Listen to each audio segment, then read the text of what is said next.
குறித்து சொல்லுகிறேன். நிறைய உண்மை இல்லாத பல காரியம், ஆனா அதுக்கு அவங்க பல விளக்கங்களை சொல்லுவாங்க. உண்மை இல்லை. சுந்தரமையா அடிக்கடி சொல்லுவார், அயோக்கியனுக்கும் யோக்கியனுக்கும் கையெழுத்து தேவையில்லை. யோக்கியனிடத்துல கையெழுத்து வாங்க வேண்டாம், அவன் யோக்கியன். அயோக்கியனிடத்துல கையெழுத்து வாங்கினாலும் செல்லாது, அவன் அயோக்கியன். என் கையெழுத்து இல்லைன்னு சொல்லுவான். இன்னைக்கு எத்தனை நீதிமன்றங்களில சொந்த குடும்பத்தில தகப்பனை போலவே கையெழுத்து போடுகிற மகன் இருக்கிறார்.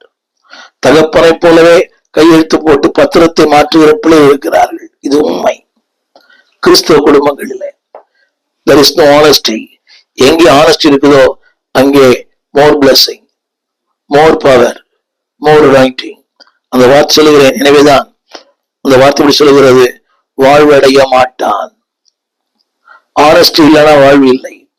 எங்கே ஆனஸ்டி இருக்கிறதோ அங்கே இரக்கங்கள் இருக்கும். அது மட்டுமல்ல, எனவேதான் வேதம் சொல்லுகிறது, நாம் நம்முடைய பாவங்களை அறிக்கையிட்டால், பாவங்களை மன்னித்து எல்லா அநியாயத்தை நீக்கி சுத்திகரிப்பதற்கு அவர் உண்மையும் நீதி உள்ளவராக இருக்கிறார். என சொல்ல அந்த வார்த்தை அக்செப்ட் வித் டிஸ்ஆனஸ்டி. உங்கள் உண்மையினத்தை ஒத்துக்கொள்ளுங்கள். தவறுதான். என்றைக்கு அதை அறிக்கை எழுகிறீர்களோ, இன்னைக்கு நிறைய பேருக்கு நான் தவறு பண்ணல, நான் ஒரு தப்பும் பண்ணல, யார் யாரும் என்னென்னவோ பண்றாங்க, நான் இதானே பண்றேன். அந்த வார்த்தையில் பாருங்கள், அறிக்கையிட்டால், when you confess it, your failure with dishonesty. எத்தனையோ காரியங்கள், இதில் உண்மை இல்லாத நிறைய காரியங்கள் சொல்லிக்கொண்டே போகலாம்.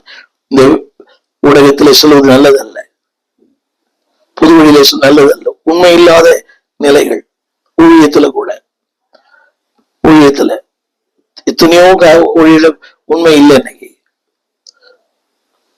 அதிகமாய் பேச விரும்பவில்லை.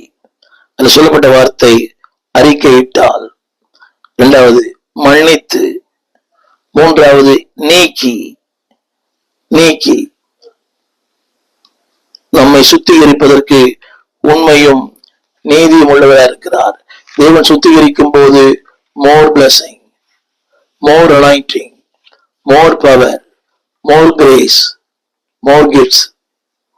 அது மட்டுமல்ல, ஆனஸ்டிக்கு அடுத்த ஆனஸ்டியில 57:15 அந்த வார்த்தை சொல்லுகிறது, ஆனஸ்டி நித்திய வாசியும் பரிசுத்தர் என்கிற நாம உள்ளவராகிய மகத்துவமும் உன்னதமாக சொல்லுகிறார்.